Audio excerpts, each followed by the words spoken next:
Hey, what's going on, everybody? Before we get into this episode 147, I just want to say a huge thank you to our YouTube members. Freak Maniac on that world championship level. You can join hero memberships as well.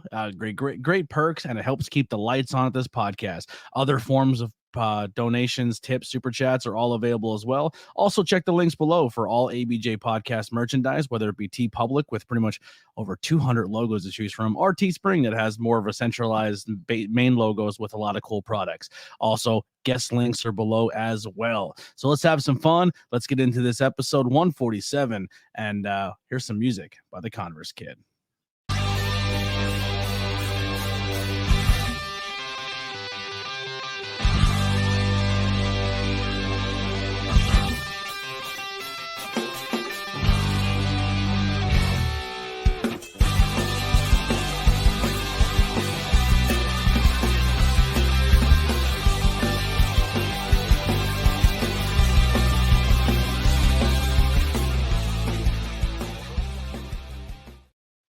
What is going on? I forgot to turn off that little screen, but Freak Maniac's going to get a little extra love. But we are here, ABJ Podcast, on streaming live on Facebook, YouTube, Twitch, and Kick, as well as on YouTube over on High Tension Wrestling. So make sure you go check out all those platforms, subscribe, or if you're listening to this in your car, a 5-star review goes a long way to help out the podcast.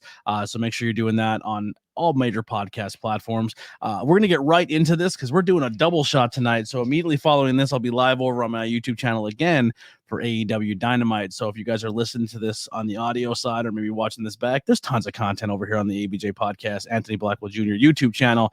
So let's have some fun. Let's bring in my guest today. I'll let him introduce himself and what we got going on.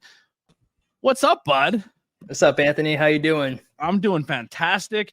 First off, before we get started, damn you, Suplex. If you make my guest late again, I'm going to come down there, Chris. They don't know that. They didn't know that. Kiss you on the face. I'm going to kiss you right in the face. No.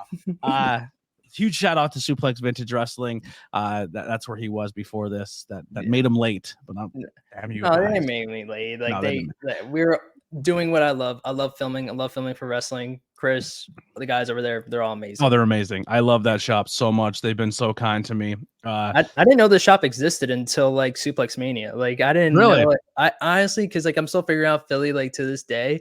And like when I saw like the advertisements for that, I was like, I knew I needed to show up. I knew you're done. You don't need to explore anymore. You found the coolest thing in Philly. Yeah. That's the hangout spot.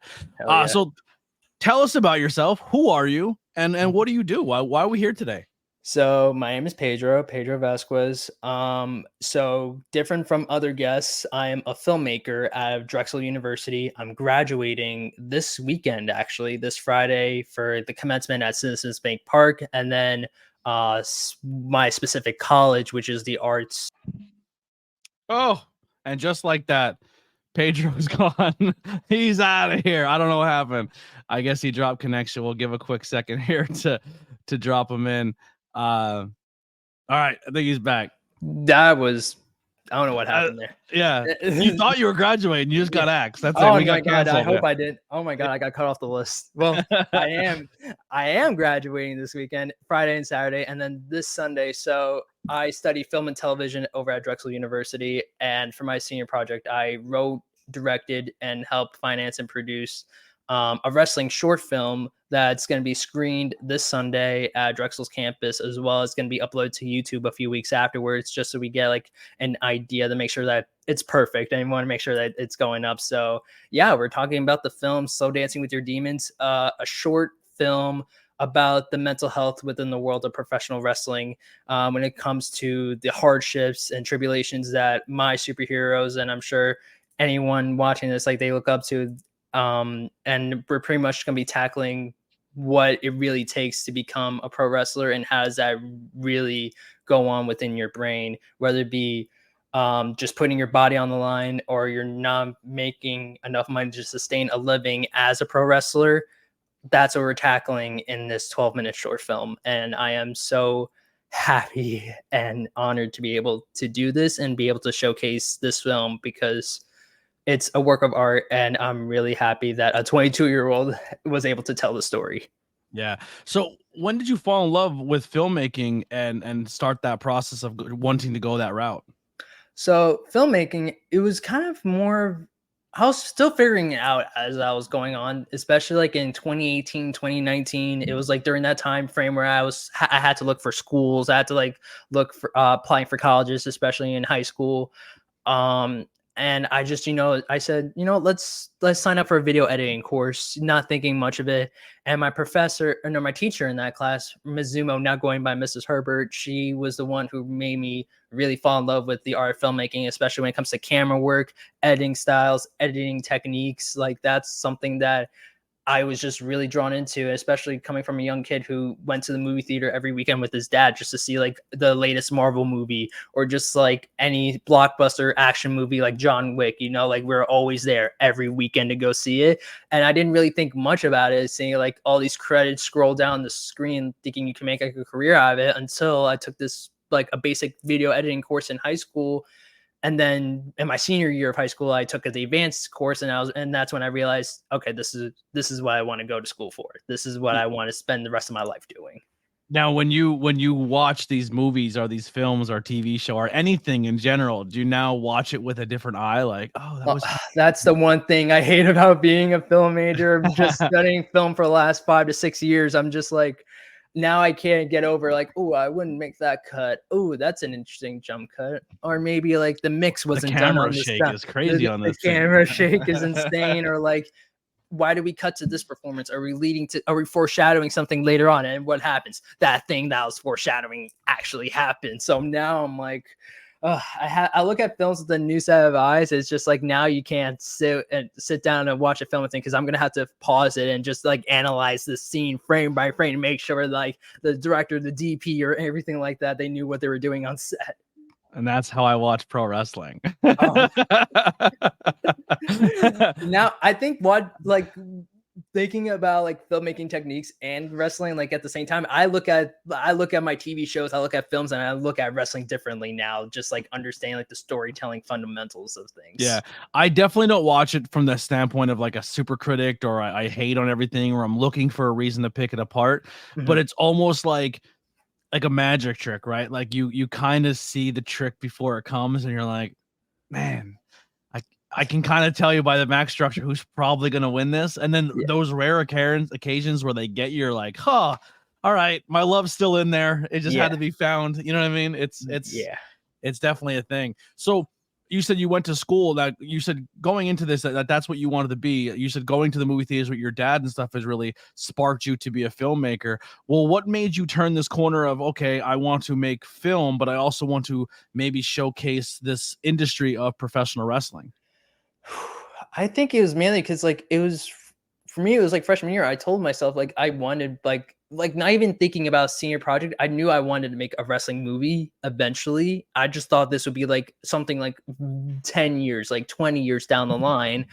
And I just thought that it would just be like the coolest thing in the world. And I hate like, not, I don't hate, like what really made me want to dive into it more is because like, I guess Roman Reigns in this tribal chief character, that really allowed me to really pay attention to like, there's some cinematic tropes in here. And same thing with Bray Wyatt and his Fiend character, or even the Eater of Worlds character. Just those two really pulled me in when it comes to like understanding the film side of things, the film storytelling side of things, or just different types of stories that we see in wrestling. And then that's when I realized, like, are we pulling from like storylines that I've seen like in movies before? Are we pulling in things I've seen like in theater before or TV shows? But then I realized when you actually go back and rewatch some like the older storylines, no, they've been doing this for like a very long time. And I just think it was like the coolest thing in the world, because at the end of the day, my big three when it comes to like what makes my brain at ease is just music, film, entertainment, or TV shows, and wrestling. Like those are like the big three that help make this brain work every morning. But then that's the premise of my entire channel. Yep. Those three things. Yeah. Pop culture, pro wrestling, and music. Yeah. Yeah. And just realizing that I think when I finally put the pieces together, that's when I realized like this is something that I eventually want to do, just marinate and blend all together the three things that make me who I am today. And I think that was just like a big risk as a student filmmaker, as someone who's about to graduate, well, now in a few days, that just someone was able to do that at a very make a wrestling film at a very young age, and I was just like really happy that I was able to take this risk. I was pushed to take this risk because I was toying around with different ideas for my senior project, and all the ones that my Drexel film professors like all kind of really were interested in was the wrestling one, and they told me to shoot for the moon, aim for the stars, take your big leap of faith now because you're young, you're able to do this, and just hope like you're able to stick the landing. And I think we stuck the landing really good here. So when going forward, if you want to do film and this industry or the pro wrestling industry, where do you see yourself more? Do you want to be more the writer, producer, your brain kind of hit the screen, or you want to be the person behind the camera who captures the shot of maybe somebody else's story, or maybe both? Like, where do you really want to lie when it comes to how you do this?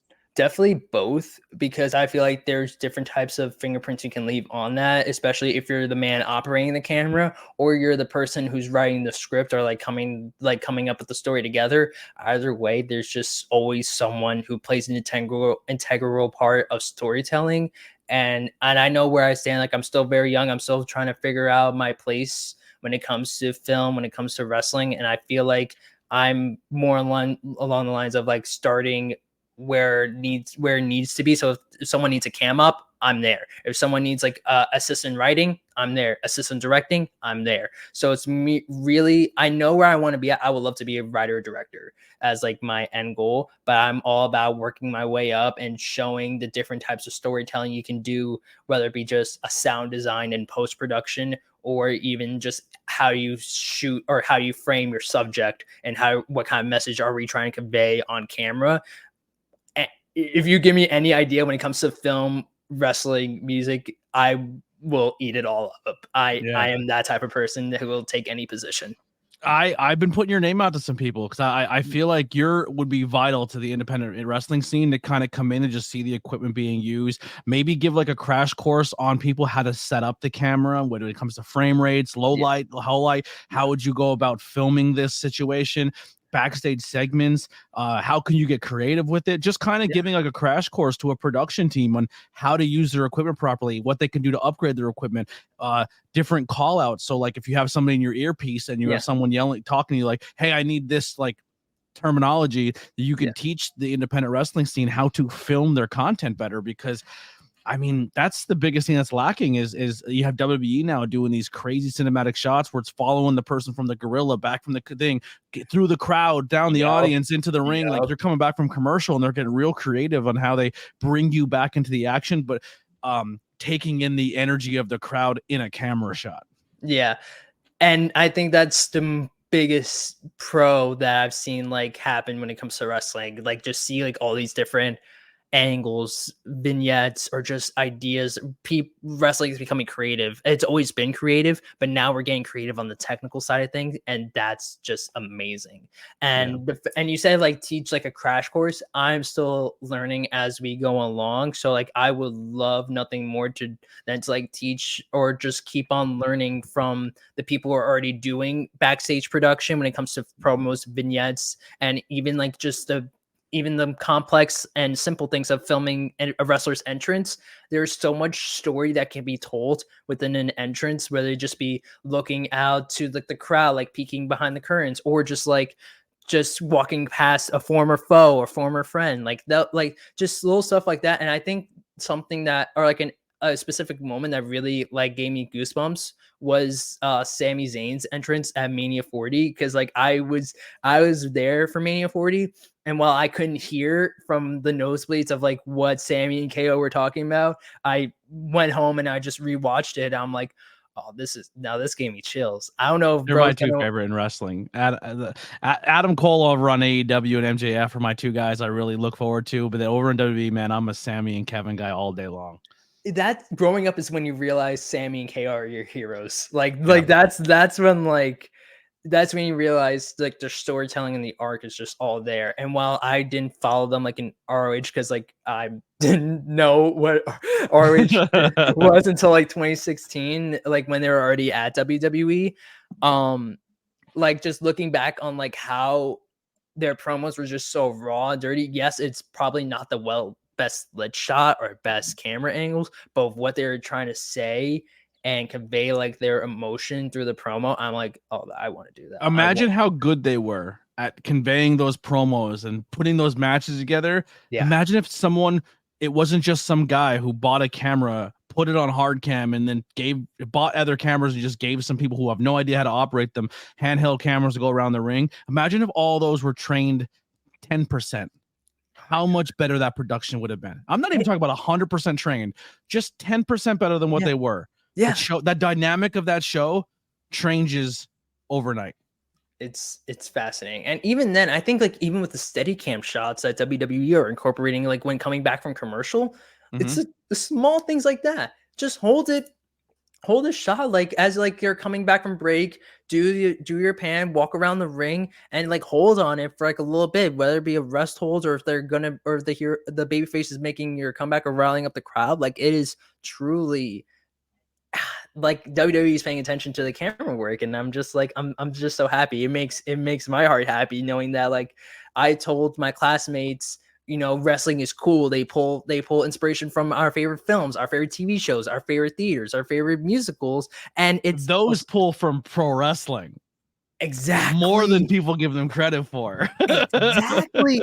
And trying to pitch that into like an audience or not an audience, my peers and my professors who granted, like, yes, they know wrestling, but they don't know it like a geek like me. So I'm like, it's really, really fascinating to see like, and also showing like the first cut of the film, the second cut of the film, even the picture lock version, like now they're finally invested, like they understand what I see and what I've been trying to tell them all this time, saying like these wrestlers, the storylines pull from our favorite movies, and now they're putting the pieces together. And then when it comes to like seeing Slow Dancing with Your Demons, even the 25-minute version, the 12-minute version, and then the final 9-minute version, like they finally see what I'm trying to like convey, that wrestling is really, really cinematic, especially when it comes to like their storytelling. Even with the matches, can pull inspiration from films, from themes and messages from our favorite movies and our favorite TV shows. And it's really, really awe-inspiring to actually see that. And growing up from someone who idolized John Cena as a kid, who really watched like his afterwards, like his promos with CM Punk in 2011, because that's when I first got into wrestling, like literally after the summer of Punk. And now really paying attention and growing up and learning all these new film techniques, these storytelling techniques, and seeing it being executed, but within my favorite sport, I think it's just the coolest thing imaginable. Just really seeing all my favorite things meshed into one. Yeah. So, how were the beginning stages of putting this together, and when did you really felt like you found your place of doing this? You know, because not only when you go into the filming aspect, you're not someone who was connected into the wrestling scene. You didn't know anybody. You didn't know the wrestlers. Nope. You don't like walking into a wrestling locker room or into an event, and they're kind of pulling you on the other side of the curtain, like, is a very intimidating thing as a fan, and then doing that your first time. So what were some of those beginning stages like of contacting your places and filming and then meeting the talent? And was it like a culture shock a little bit? Sure. So the beginning stages were very difficult, especially when it comes to writing the script, because I didn't know what kind of wrestling story I wanted to tell. And I kind of still didn't really know until the first day of filming, which was like in February of this past year, or this current. So February 8th is when we first started filming, like first day filming. And writing the script, I was like really, really considering like, what did I wanted to tell? What was the goal? What was the meaning? What did I want the story to be? And especially if it needed to be told within 15 minutes, because Drexel wanted the senior thesis for film and televisions to be like less than 15 minutes, and understandable, because you have like your rest of your senior class who want to participate in senior showcase. So realistically, it was somehow making a feature-length film 15 minutes. And that was, I think, one of the more challenging parts. So going into like the fall semester or fall quarter of Drexel, I had to not only get a script done, I had to get my pitch deck together. I had to like start assembling a crew. I had to start thinking about actors. I had to start thinking about locations, budgeting, all that fun shebang.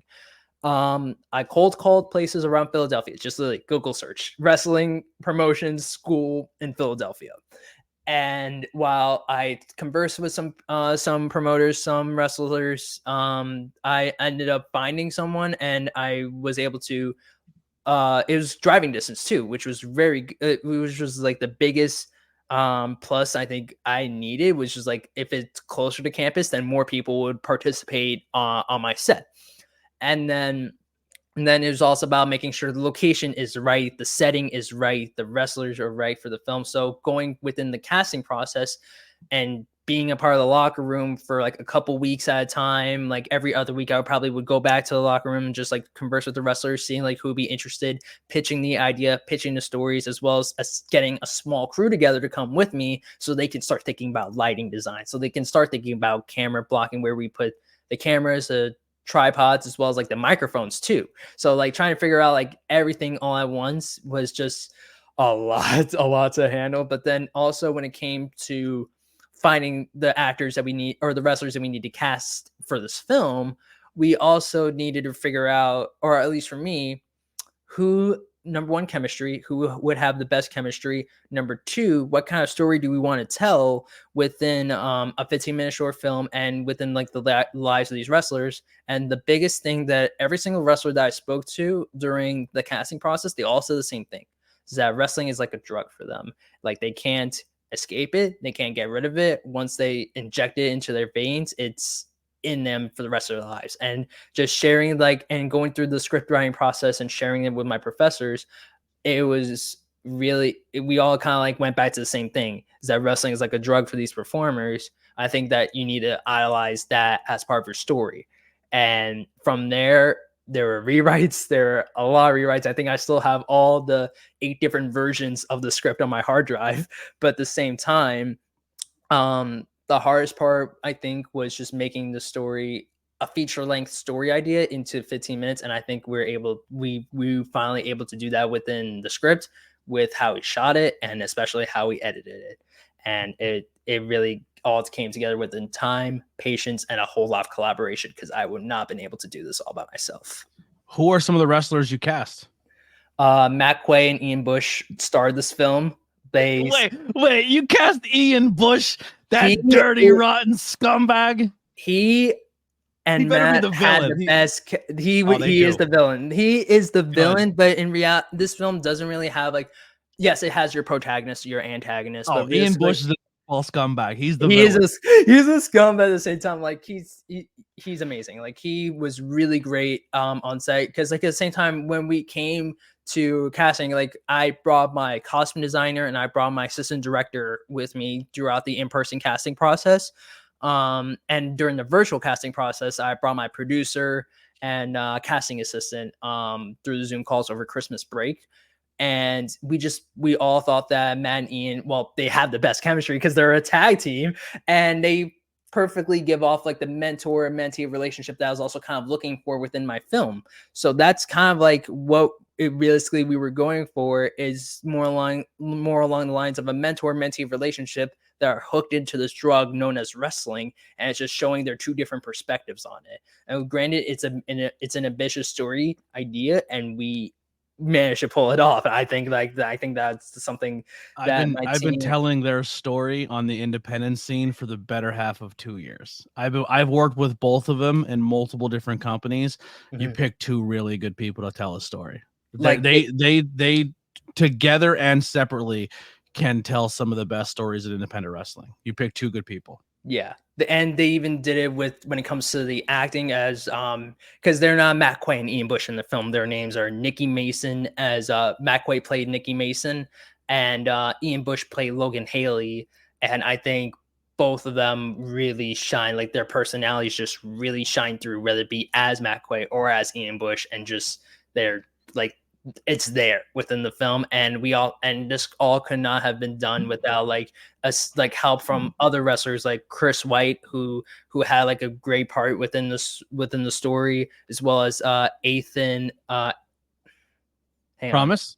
Yes, Ethan Promise. Yes, I was thinking of like his longer last name, but Ethan Promise. Yes, love him too. Like he played the medical trainer in the story, and both all for the wrestlers, and even more wrestlers I even casted as extras, as like extra wrestlers within like in this frame or within the shot. They all play like an integral role of helping a 21 to 22-year-old help figure out how to tell a story about wrestling in a short film. Because I think I needed all like the help and collaboration for me personally, because like while I've been a fan since 2011, I am not a wrestler myself. I'm a student filmmaker who's about to graduate, and with their help with just planning out the matches, the training sequences, the dialogue, like I could not have done it without them, as well as like all the crew who granted did not know wrestling like I do or anyone else, but they still were able to figure it out on set. They were able to figure out when it comes to putting what they know into execution and in line with my vision. So I think it's truly, this was not a one-man job. This was everyone you would see in the credits, in the poster, or even in the credits by the end of the film, all played like a big part when it comes to helping create my vision and helping make the story make sense for a film audience. Because that's another thing I found that I thought could have been a little bit challenging, was making wrestling relatable for a common moviegoer audience who may not know this world like us, you know? Yeah. And I always tell people when they go to a wrestling show, I brought a friend one time who was a theater kid and does not like sports whatsoever. Mm-hmm. And I said, don't think you're going into this watching a sport. You're watching theater. It's physical theater attached to the character in the story, not the action. Yeah. And when they change their mindset on how to consume it, because I think a lot of people turn off from wrestling because the whole time they're trying to trick you to believe what they're doing is real, and you know it's not. So you're trying to nitpick it and pick it apart, knowing you're watching something that's not physically like it's predetermined. It's not two people competing. But once you eliminate that and then understand that they're telling a story and not so much the competitive aspect, people appreciate wrestling when you're not so much trying to carny them or trick them. Right. Yeah. No, I think that's something that because I also had a lot of theater kids, because I'm a theater minor at Drexel. I had like a lot of friends from like theater production help me build the set, like when it comes to the lighting design and costuming, like the theater people who helped me out within this process, they all understand what I was preaching to them during the pitch meetings. Ethan's a theater kid. He told me that too. Yeah, he told me like him and Chris Weaver wanted like to be a part of like this film, like on a like acting wise, especially when it comes, because they had told me that I had theater background. They take acting classes. I was like, great, yeah, let's set up a meeting. Like, let's make sure our schedules align, because I think that was the big part too, like making sure that our filming schedule aligned with the wrestling schedule too, because like if I don't have my wrestlers, then I don't have a movie. And they're not getting away from their drug to film your little project. They need that crowd, brother. So what were some setbacks or adversities you had to overcome in this process? Were maybe some hiccups or things along the way you didn't realize were going to be as difficult as they were? Come to mind right now, I think it had to do with making a 21-year-old pitching to a class full of other seniors with other ideas that a wrestling film can work, especially in a 15-minute format. That was the biggest part, and also making that make sense within the script.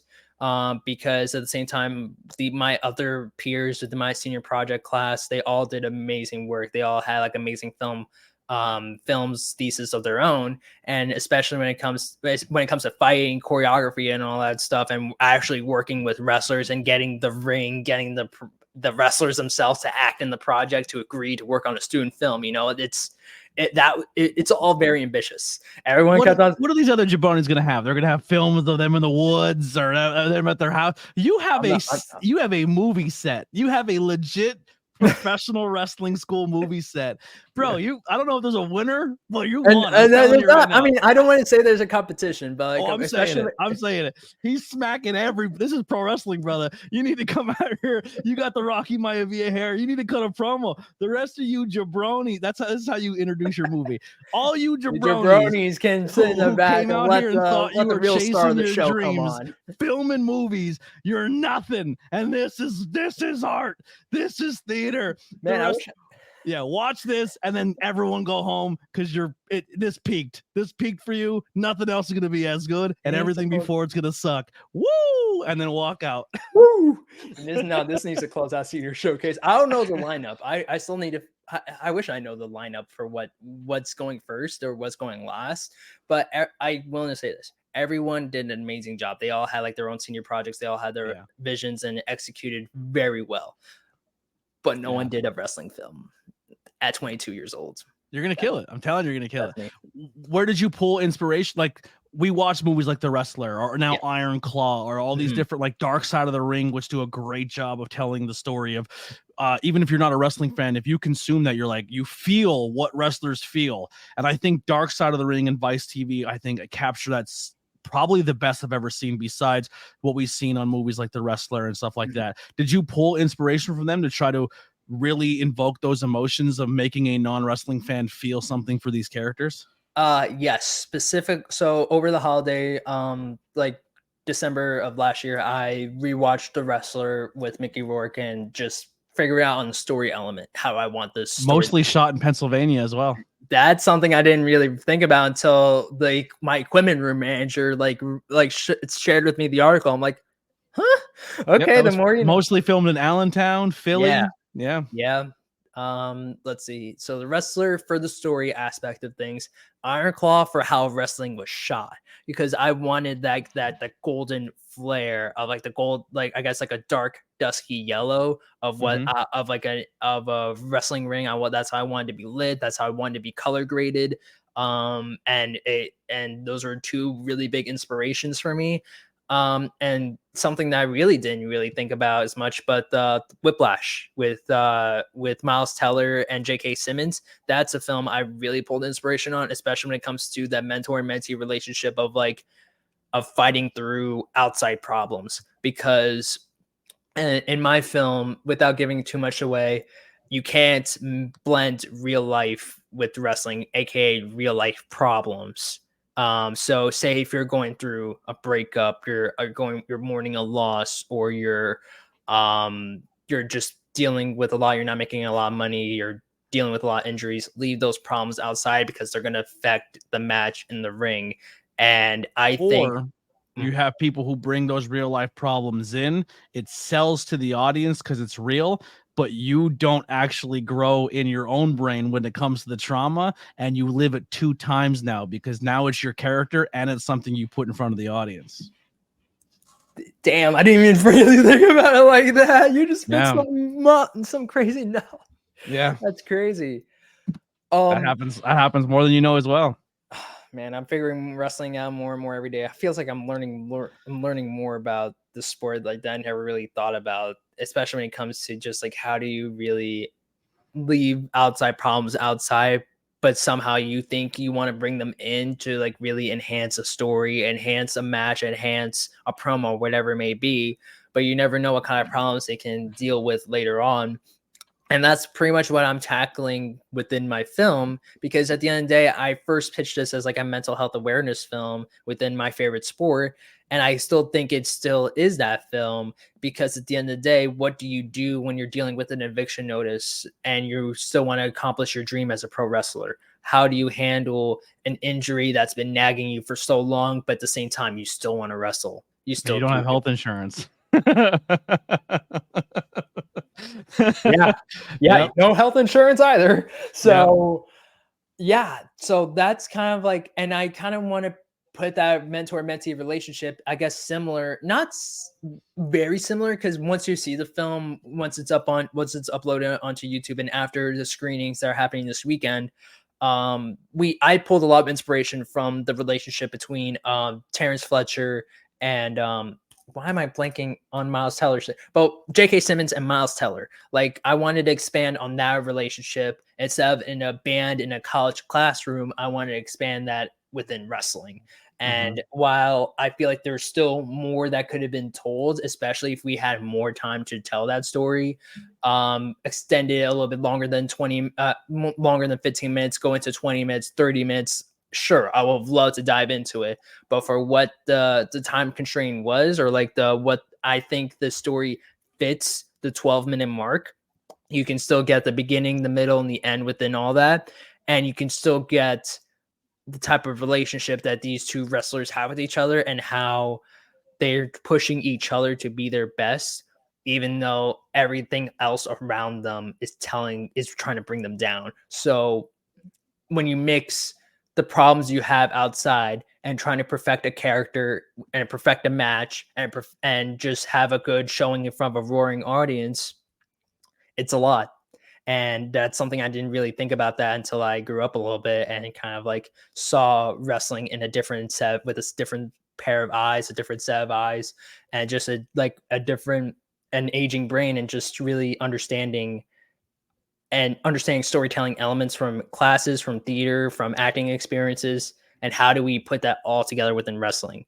I think that's like one of the most beautiful parts about this film, is that I was able to mix all that together into a neat little bow and showcase how cool wrestling can be from the moveset, from the choreography, from how it was shot, lit, and executed, but also share with it a really sad story. And while that may not be for everyone, a sad story may not be for everyone, I think it's real when it comes. And I think that's why I want to make sure that my audience takes away from this, is that wrestling is scary. It's really freaking scary, not even when it comes to the moveset, but also just like what it does to you on a brain and a mental health aspect. Yeah, I personally have experiences. I've been very lucky doing this podcast, interviewing wrestlers and talent, and just finding a way to really get to know them as people, right? Not just who they are when they hit the ring. And some of them are playing some of the biggest scumbag, dirty heels in the business that go out and make the crowd absolutely hate them. And then you see them before the match, you're having a conversation. They're like, man, I'm going through it. I'm sad as fuck. I'm depressed. My life sucks. I'm losing everything. And he goes, but then all I have is this weekend and in this locker room. This is the only thing I look forward to every week. And they're essentially at the point where they're ready to break down and have a cry, and then you hug them. You're like, yo, man, I love you. He goes, oh shit, I gotta go do my match. They hit the curtain. They transform into their character. It's almost like they shed that skin of all their outside problems. They leave everything in gorilla, and they shed it, and they just transform, and you could see it overtake them. And then they hit the curtain and they go out there. And even though they probably need more love than they ever needed in their life and acceptance, they go out there and play the heel. But them being booed is the love they need, because it's what they need. What, you know what I mean? Then they come back to that curtain, and then they're still in character. They hit through the curtain. No one sees them. They kind of come back to normal. They just meet the guy they did combat with. They stop. They talk. How was it? Good. Did I hit you here? Was it too hard there? Yo, I really loved the crowd. Really like that. Yo, I would add that to your next match. Continue that with your character. Great job. Love you. See you later. Break. Yeah. And then they go back and sit to themselves, and then the real world sets back in. And they just sit back. You know what I mean? Like I've experienced that so many weekends. Oh my God. And they're the moments of this business that I feel like not many people capture. You know what I mean? Like I wish I had the skills to do like how you were saying, like almost like a documentary style, where you just follow somebody around for a month as a wrestler and just capture what they do. Because I feel like there's so many layers to the independent wrestling scene that people don't understand. And they're all just trying to scratch and claw to get to that moment. And then you have moments like I'm really thankful for, where I got to work with like the Willows and the Action Andretti's, where like they busted their ass and they're there every week, and now they're on TV. You know what I mean? Like, and now it's a whole new game of them fighting and clawing to get to the next level, because they were the big fish in the small pond. Now they did it all over again. Like it's such a wild business, and that's why I love just learning these industries and diving into it. And I cannot wait, honestly, to see your film. Thank you. Some of the questions that were put in here, one of them was, you said your teachers and your peers didn't see the importance of this piece, and how did you find motivation to keep going when it seemed like there wasn't faith in your product? I wouldn't say there wasn't. Can you pull back up the question? I'm sorry. Yeah, you're good. Yeah, you were saying before that a lot of people were very supportive of this, and they were excited and pushing you to do it. I wouldn't say like they weren't supportive. Like they were shocked that a project like this is going to be executed. They were just like, oh, this could probably like be a few week thing. Oh, this might be something that can like, oh, you get like the execution coming along, but at the same time, oh, like it probably may phase out by the end of it. Like I guess what really kept me going is my love for this, like just showing that I needed this story to be told. And I felt like I was confident enough. I had the ability. I had some peers who were able to like uplift me, show me that, you're the person to tell the story. No, you have like this is a great story to tell, and it feels like a lot of it is falling in your place.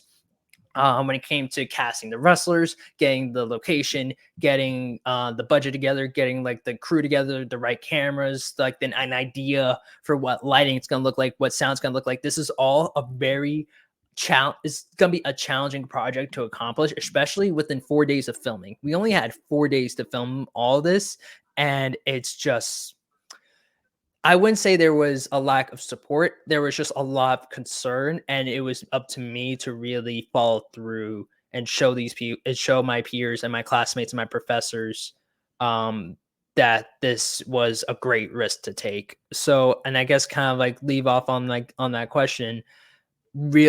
Always have like a few people around you who not only won't say yes to like everything, who will actually like see your vision, support you, and just really help you along the way. Because everyone who gets their name listed when it comes to credits on the poster or and by the end of the film, all have helped me one way, shape, or form, and allow me to look at filmmaking in a different set of eyes, especially when it comes to filming wrestling in a form of a short film.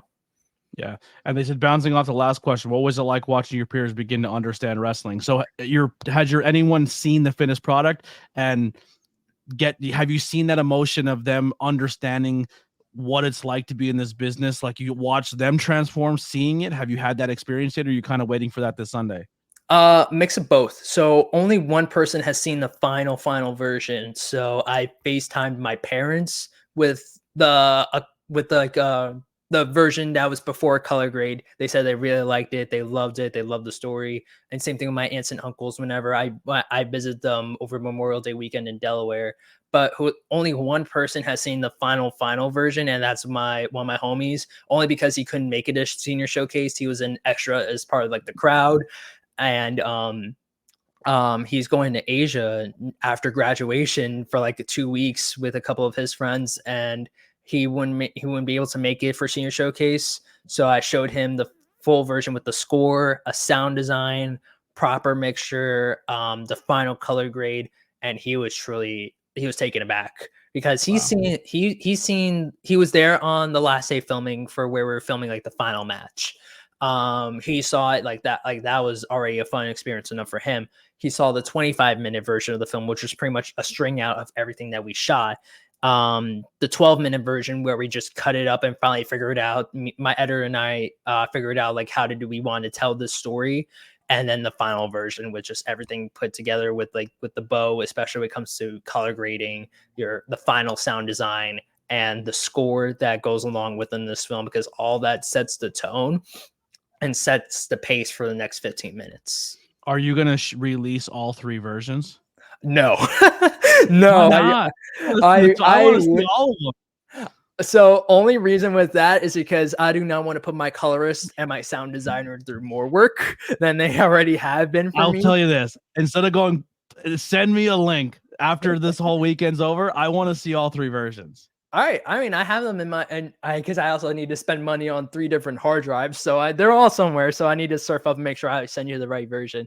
But in my mind, I was thinking about just reaching out to like my guys, and we'll see if this happens. But again, I want to give everyone at least a little bit of a break, because because you want to get the picture lock, meaning like no more changes to the story, no more changes to the film, over to your colorist, your sound designer, and your composer, because then that's what the final version is, and they want to work on that specific version. I was thinking about the Snyder Cut. We need the Snyder Cut. I was thinking about putting the match in together, fully color graded, sound design, score together too, if needed, and putting that out to YouTube, because like the match itself was like 10 minutes worth of film. I think Ian and Quay can work too. We pulled a lot of inspiration from like their prior match over at AXW. They sent me the link to that, and I was like, the cage match? No, not the cage match. It was for the AXW title. Gotcha. Where Quay won that, and I might be on commentary on that. Oh crap! This is before we even met, so like this is probably back in November, December of last year, where I'm just like watching this. I'm like, okay, I really have all I'm with on my notebook, just notes of like, okay, I like this. Let's transition to this. Let's transition to this. Like, I like it. Or there's parts. And if you need a version where you need a commentary team on it, we can even lay it on the commentary track. Man, this film has taken a good portion of my life because like I came up with this idea August of last year and it's June of 2024, almost a full year when I'm like thinking about what I wanted my senior project to be and realistically just doing like a full 360 reflection of where we started, where we ended up and where we finished off and like this finish line. I'm just so happy that I stuck through it because there were times where like, could this film even work? Am I the right person to tell the story? Am I too young, too ambitious, too naive to like really be able to tell the story? Because I'm young. I never stepped foot in a wrestling locker room, only just seen what I've been allowed to see on TV and just being able to go back and really converse with all these wrestlers who have their own different stories. I wanted to take all their stories and blend it into one, but then that would not be a full 15-minute cut. That would have been like an hour. But at the same time, there is more to the story that meets the eye. And Ethan, and after filming Wrath, me and my team and I were breaking down. Ethan, the Lost Boys, Matt, Ian, all came out to me with their own different ideas on how to continue the film, how to continue the story. I have 100 right now. Like, there's so many different ideas. I'm like, we need a full length. Hey, if a producer's watching this, hit me up. Like, hey, I can talk about this all day, and we can talk about how could we branch this even further. Let's get a crowdfund going. Get a Kickstart going. Let's get some funding to this. Let's get some wrestling fans to put this together after they see it and say, "Do you want to see more than 9 minutes? Let's pay this kid for his work." We'll ball out. We'll go crazy on this and just pick great people, Matt. I love the law. Exactly what you're trying to capture in 9 minutes is what I try to do in a 45-minute to an hour podcast. Like this industry and all industries. I love talking to filmmakers and musicians and all of that because all these industries have these stories. So I'm really, really excited to see it, man. And you picked really good people. Like every single person except Ian, because he's a low life piece of shit scumbag who I've had all in this podcast, you know. But so. Yeah, I was going to say, when does a full-length film come out? But we already talked about that. We're going to get a crowdfund it. We're going to get going. But outside of filmmaking, what are some of your hobbies or interests that you like to do when you're not consuming wrestling or, or filming or stuff like that? I think it's all – I guess I don't know if this is it probably is a saying, but I'm probably getting the wording wrong. But work at what you love or like make your full-time job what you love. I don't realistically see myself not editing, not consuming wrestling, not consuming just pop culture, today's media, because at the end of the day, it just inspires me to come be creative, just think of more things to do. I love spending time with my friends. I can go to a record shop and mindlessly browse like for 3 hours. I love running because I grew up as a cross-country runner for a long portion of my life. I need to get back into it and try to do like a marathon eventually. But in a way, my hobbies are my everyday. And I don't know if that's a good thing or if that's a bad thing. I'm still figuring that out as we go along because I'm 37. I've been doing it the whole time. That's essentially I want to record and make content with my friends and hear people's stories. And it hasn't been fruitful when it comes to like payments, but it's been fruitful mentally for me to help, create my art, but also get people's stories out. So I would say keep chasing it. Like people say, well, you're so good at what you do. I'm like, it's kind of second nature. I'm just doing what I already like. You know what I mean? Like I don't have to play a character. I don't have to be fake. I don't have to make bullshit content that people are going to, have to play a character to be, you know what I mean? Sure. But it's all about just being yourself at the end of the day. Like I'm figuring out photography too, as we go along. I took like a crash course on it before I graduated. And it really just taught me a lot about how do you convey a story, even without even moving, without having it be a film or a video. You can convey that same emotion within images. And Paige Watchy photography tells some of the most beautiful cinematic photos in professional wrestling that I've ever seen. Same with Eric Pinhat. Mm-hmm. He's actually a wrestler who's also a photographer. Their photos are so well done. It's like you're watching a movie in a photo. My first time actually taking pictures for wrestling was at Suplex Mania. And that was just like a lot of fun, just like turning off and it was like a goodbye to that old camera too, before I even upgraded like some of my equipment, and just now experimenting with photography with the new camera, with the new set of lens, and with just new insider knowledge of like what wrestlers are really going for when it comes to like their portraits, or what do they want to convey with like this pose, or like with what do we want to use these portraits for. Like it's all there, and I just want to be that person to help capture their stories, because there's just so much more that to storytelling, especially when it comes to wrestling, that I'm figuring out and learning learning every day.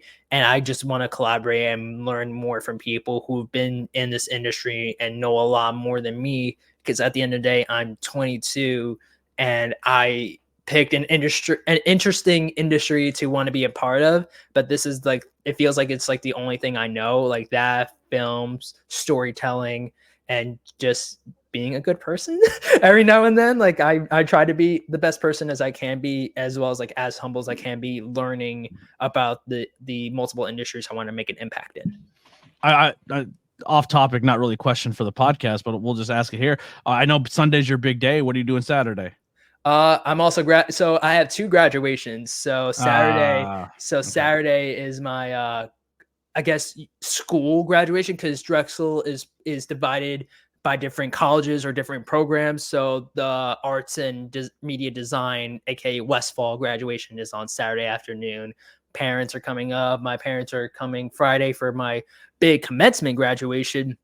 Saturday, it's the individual college. My girlfriend's coming up. It's going to be exciting. And then Sunday is the big showcase, and no time for break, because I'm editing more content for Suplex Vintage Wrestling, because that's I want to get you to more shows. When I next month, when I have a show coming up, I'm going to throw you a message. I want to invite you to the show. Let you come backstage if you want to film, if you want to do photography, anything you want to do just to kind of sharpen your skills. Yeah. Come on in, and you'll be with me, and we'll do some cool shit. Hell yeah. Like for me right now, the goal, I guess, for post-graduation life is continuing where I started, because I didn't know that I wanted to be in wrestling like full-time as a filmmaker, as a storyteller, even as a photographer, until I was really working on this project. And the same professor who or the film administrator, professor, program director, who kind of like nixed a couple of the other ideas that were non-wrestling related for my senior thesis. She told me, it feels like you really want to get into wrestling, like as doing film, writing, and all that stuff. Is that what you want to do? I'm like, I didn't know it was possible for someone like me to do that, but here I am doing it. So yes, I would love for that to be the dream. And I just don't know how soon that could come, because I and sometimes I'm a little impatient. I will like pro wrestling always needs good, talented people. Just getting the right locker rooms is the trick. Yeah.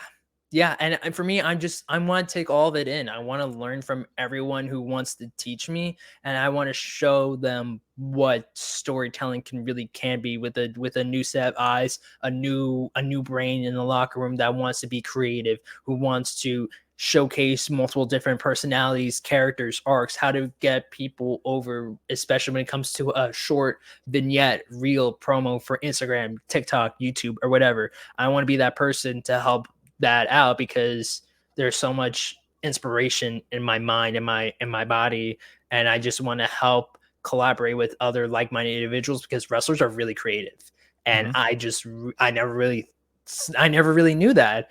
And just conversing with them, I can see like the sparks matching, especially when we an idea really comes together and we see it in execution, and we realize, oh shit, like it's working. Ian Bush is creative. Just ask him; he'll tell you.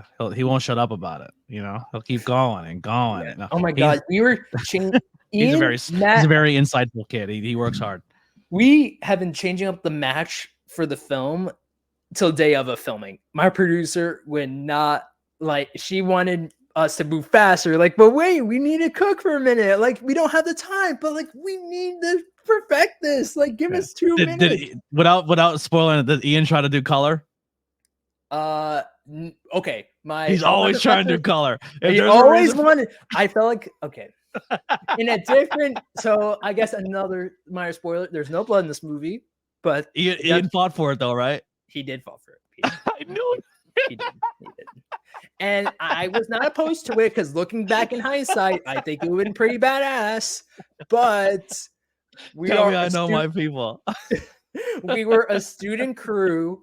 We had safety there. We had a Drexel medical major, like, or someone who was like specialized in EMT came to the set to supervise the safety, and this was like a couple students who were EMT trained, like CPR certified and all that stuff. Like, they were made sure we had to make sure we had all the safety precautions on standby. Ian's DNR. If he would have went down, just let him go. Throw him in the trash. No, I need the man to live. Imagine how much more popular a movie be if someone dies in it. And it's Ian, That's Tupac money. I'm not saying anything. I'm not saying anything about the film. I know Ian will watch this when he's DMing me like, you son of a bitch. I'm not spoiling anything. I'm not spoiling anything about the movie, but Ian's character does not have a happy ending in the way. Good. And neither does Matt. On a loop. Well, it goes without saying. It goes without saying. But at the same time, like, nobody's happy. And I think that's something I kind of realized too within developing and crafting the story, is that as much as I wanted to be cool and people were going into, like, my classmates or my peers were going into this as like, oh, this is probably gonna be a fun movie, like you get all this action, this choreography, this like just seeing wrestling portrayed in film, that's gonna be really cool.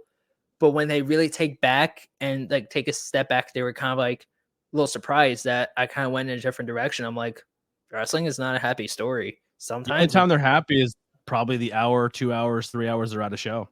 That's their escape.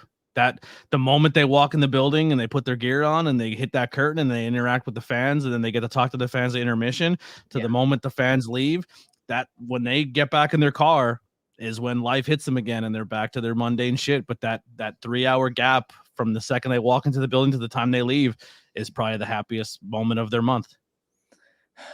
And I think that's just like so heartbreaking, because these are people that I idolize as like heroes of mine that help me get through everything, whether it be like my own mental health challenges or even just turning off my brain and allowing me to be absorbed into their world for like either a few minutes to a few hours. Like, it's truly, truly amazing. And I dedicate like wrestling. And that's the only reason why I wanted this film to exist, for me to be the person to tell the story, is because like wrestling saved my life in a way. And it's a little cliche to say like, oh, how does scripted sport save you in a way? Until you've really seen it and understand it from a storytelling aspect and type of messages they're trying to convey, it's one of my favorite forms of storytelling. And I think it's something that, while it may not be for everyone, I think it's something that it really helps people. And if you're really there, like in attendance, especially during the matches where like you see audience members cry and even the wrestlers cry even after the match, during the match, because they're so overwhelmed with joy, emotion, even like as the bell rings and the crowd is just cheering them on for the next 2 to 3 minutes. It's something you can tell in their face and their expression, like this is like their happiness, this is their world. But what happens if an artist or a filmmaker takes away their happiness and their joy? That's ultimately what I did as a filmmaker who wrote this story.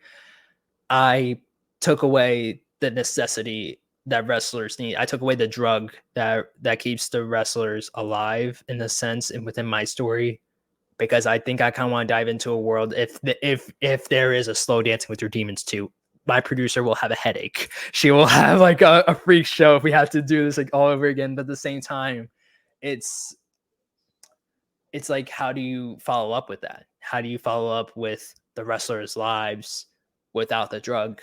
And like they're off it. Can they live, or will they die without this drug injected into their veins? And I think that's a story that can be tackled, that it can definitely be told. But at the same time, I feel like it's already been told with the wrestler, with Mickey Rourke, because at the end of the day, he can't live without wrestling. He'll live and die in the ring. And some of those guys become trainers. Some of them become promoters. Some of them become sound guys. Some of them become refs, ring announcers. The whole locker room was filled with guys who either did it until their body couldn't, or did it and it wasn't their fit and they found a different fit within the same industry. So like, you never really leave it. You know what I mean? Like, it's going to be with, like, For me, like every weekend, I'm not even a wrestler. I'm just, but I got the. It's been injected in me. If I'm not going to a show on a weekend, I get an itch. You know what I mean? Like You're craving the next show. You're craving like the next match, your next opportunity. Because you told me you're a commentator, right? Or you work like I can't even like commentating too. Like it feels like that's like an itch. That's a drug. Ring announcing, refereeing. Like it could be just being like the structure, the centerpiece of a match. Yep. It goes a long way with commentary. I need a whole day after a show to regroup and collect myself, because for 3-4 hours you're putting yourself through a gamma of emotions. Like you want to be funny, when there's serious moments you need to be serious, when you need to tell that major thing, you're essentially on an emotional roller coaster the whole time. And then like a show like Suplex, where fans are reaching over the guardrail and hitting you and tapping you because they're excited, and you look around, there's 3,000 people in the street. Like I'll never get that high again. That's the craziest. That's my peak. It was, you know what I mean? Like it's bonkers. But so here's my last two questions here is what are some words of encouragement for someone who's a beginner, whether it's maybe they can't be a wrestler, but they want to find a way like you have to enter the industry, or just on filmmaking process. What are some advices you would have to some people that want to seek this out? Have 1 to 2 people always by your side, uplift each other, hold those 2 people in your life who are also filmmakers, who want to be like, if you guys want to form like a little group together, like a small production group for YouTube or Instagram, do that, because those are the friends that will actually help you out and be with you during your ambitious projects. And I think another piece of advice I can give you is never stop trying and never be experimental. There will be people who will have a different idea than you. Listen to the ideas, absorb it, take it in, and even try it out if you want to dabble into it. But always be experimental. Always try something new. There will be no's every now and then. Either like no, an idea won't work, or no, or maybe no, this idea is too stupid or too ambitious. Always try, and I learned this within my acting or my theater classes at school. Always try thinking like a yes and, or like try to think of another solution. Have a solutions oriented mindset when it comes to being a filmmaker, a writer, or storyteller within this incredible industry, because you never know, maybe this idea may not work right now, but it could be worked later on, or you can pivot something else. Yeah. And then the last one here before we plug your stuff and where people can find you. What are you grateful for? And are you currently happy? Grateful. Grateful for my. We're not grateful for that no rotten good luck son of a bitch Ian Bush before we get anything further. I'm grateful for my parents, my family, because I was born and raised in Jersey. Central Jersey, if people do believe in Central Jersey, because I'm 10 minutes from Six Flags, 20 minutes from the beach, 30 minutes from North. I'm in Central Jersey. Are you near like Red Bank? Yeah, very close to Red Bank. That's a goal for me. I'm a Kevin Smith guy. I need to be there. Yep. Monmouth County and Freeholds. If you know that. Yeah, I'm not too familiar. Well, like being from Jersey and you're right by Red Bank, is Kevin Smith a huge inspiration for you? I started to get so whenever I watched The Walking Dead way back when, I always see like the ads for Kevin Smith, either his shows, his movies. He's not the biggest inspiration of mine, but he's definitely someone I need to do more research on. Especially, have you watch Clerks? No, I do not. Oh, do yourself a favor, watch. So I started as a podcast because of Kevin Smith. So when Kevin Smith wanted to make his first film, he sold all of his comic books and all of his pop culture and all of his collectibles. And he said, this is my dream, is to make movies. And this is my love that's going to help me pay for it. I want my dream to be able to make me buy all that back tenfold. Gotcha. And he sold everything and made Clerks, which was a loosely based story about him working in a convenience store gas station that he lived in Red Bank, New Jersey. And that black and white movie made him who he is today.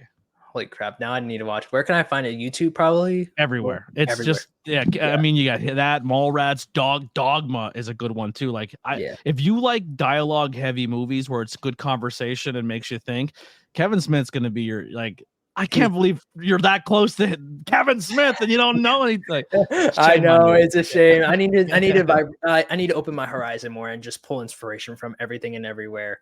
To before we wrap up, let's go back to your last question. So my parents, they if they didn't believe in me, like I would not be here. If they didn't always show me, uplifted me whenever I was down, they were always my number one supporters and advocates. So I thank them every day, and also helping me out within this film because my mom read every version of the script, made all of her notes and suggestions on it. Like I couldn't have done without them. My 87-year-old grandmother, she's still kicking it. Love her to pieces. Love my abuela.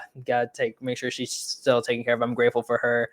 I'm grateful for this film. I'm grateful for everyone who helped me out on this film, everyone who gave me a piece of feedback or notes on the initial script, or even just helped me out with the camera, the sound, the lighting, the costuming. Like I couldn't have done it all without them. I couldn't have done it without like the wrestlers like Matt Quay, Ian, Ethan, Chris White. Like they all really helped make this film the way it is right now, and I couldn't have done it without their insight, their knowledge, and their openness to experiment and work with a 22-year-old college student who probably wanted to make a different type of wrestling film, but when they actually sat down, they read the script, they conversed with me, we were brainstorming together, they realized that no, he doesn't want to tear this down. He wants to help us out, and he wants to really hone in on what a different side of wrestling is, and they play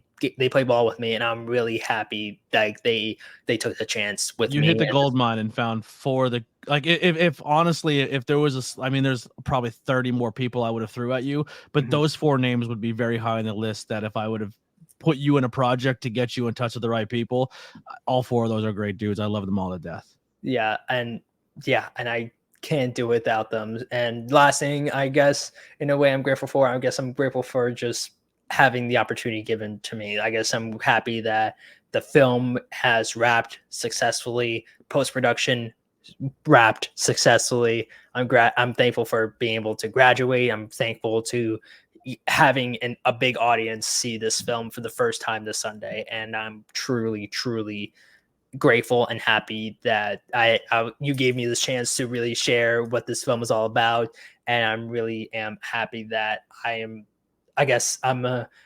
that one person. I'm one of the few people who wants to tell wrestling cinematically, especially when it comes to storytelling. And I hope if you're watching this, it'll be up on YouTube like within the next couple of weeks, the month the latest, because I want to see if I can add a score here, fix a sound design here, if needed. If not, then it'll be up sooner rather than later. But Slow Dancing with Your Demons is truly an immaculate story, and I can't wait for everyone to see it. I will have it as soon as it drops on YouTube. It will be linked on this channel. Awesome. I will literally make a playlist so it looks like it's one of my videos, but you'll get all the credit for it. I'll have your channel below that everyone can subscribe to it. People will see it, and I know my audience is going to love it, and the cult of ABJ will firmly be behind you. Where can people find and support you? Instagram is like my best source of contact. If you want to collaborate, shoot something with me. I'm in the Philadelphia area still, or even New Jersey. I'm willing to travel. Pedro.Vasquez29. That's my Instagram. If you want to keep up to date with the film Instagram, that is Slow Dance with Demons _film. So Slow Dance with Demons _film. And then Pedro.Vasquez29 for my personal Instagram. Collaborate, shoot with me. I really want to learn and collaborate with others, especially if you're in the world of wrestling or filmmaking, or even in music. If you just want to get something out, I am all ears, and I'm an open book when it comes to filmmaking, storytelling, and get other people's content out there, and as well as showcasing my skills behind the camera, and especially in editing too.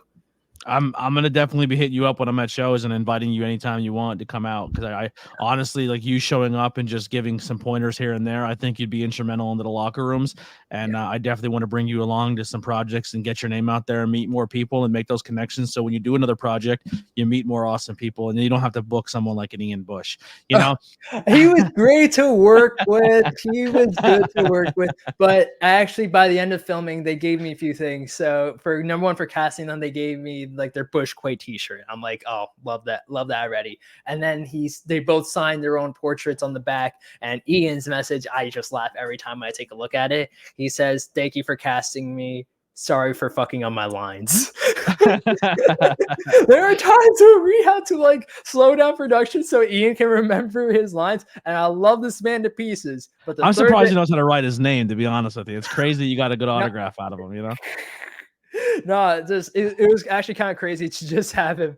Like, it was like we were filming in the trainer's room, the medical scene, you will see within the film, and that was like one of our longer nights shooting, because like we had like a little bit of delayed start going into it, and then we're just like, and it was late. We're all tired at this point, like not like unreasonable late, like we were shooting. We wanted to wrap at 11, and it was like 10:30 at this point, and those boys are just getting started at 10:30. Yeah. and Ian just like kept on messing up this one line. It was just that one line that I just needed perfect, and he got everything else right. He couldn't mess up the filler parts. I would not have cared. He messed up just one part, and then we had to do retake, and my producer just having a headache about it. I was tired, exhausted, but at the same time, like, this is what we needed. This is what I needed for this film to like really drive it all home together. And both Macway, Ian, Chris, Ethan, they all really showcased what wrestling is in a different sense, especially when it comes to filmmaking. Yeah, I'm proud. I'm excited to see it. I will definitely be making the journey on Sunday after my show on Saturday. So I told you I need that day rest. Yeah. I'm not taking my day rest. I'm coming to support and see that show. Everyone, thank you so much for tuning in. Pedro, thank you for coming on. The door's always open. If you want to come do movie reviews with me and over critique movies or some of your favorites, let's come back and do some more content together. Hell yeah. I mean, there's so many movies I haven't seen. There's probably like I watched Jaws for the first time in film school. Like, that's, you know what? We're watching fucking Clerks together. Like, you're gonna watch Clerks, and I'm gonna watch Clerks. All right. You put on the Kevin Smith. You put on Kevin Smith. I'll be there. I'll be there for it. And now you watch on your end, and I watch on my end, and then we take down notes. I'll send you the script again, like we did for this podcast, and then we meet on screen like this, and we talk about the movie. Hell yeah, easy. We're booking it for. Let me know when your schedule slows down, and we're booking it. I mean, classes are done. I mean, now it feels like I'm an open book, and now it's just like that. We'll set up for July. You're coming back for July. Fuck yeah, let's do this. I love it. Thanks, everybody. That'll wrap it up. ABJ Podcast. Make sure you check out the links below for all things ABJ. T-shirts, merch. Follow my guest on both. We didn't put the other page down there. We just have your personal one. But he's going to put in his link on his bio on his Instagram for his other page, so you can just follow that one. Help me out a little bit, brother. But that's what we'll do it. Here's some music by the Converse Kid. We'll see you next time. ABJ Podcast. We'll be back again on Monday. Speaking of movie reviews, Dante's coming back, and we're going to be doing Abigail. And then on the following Monday, Miss Misfits coming in, and she's going to be talking about her Say Gay Drag brunch show in Harrisburg, Pennsylvania to wrap up Pride Month. We're super excited for them to come in, and that'll do it for the ABJ Podcast. We're gone. Bye. Bye.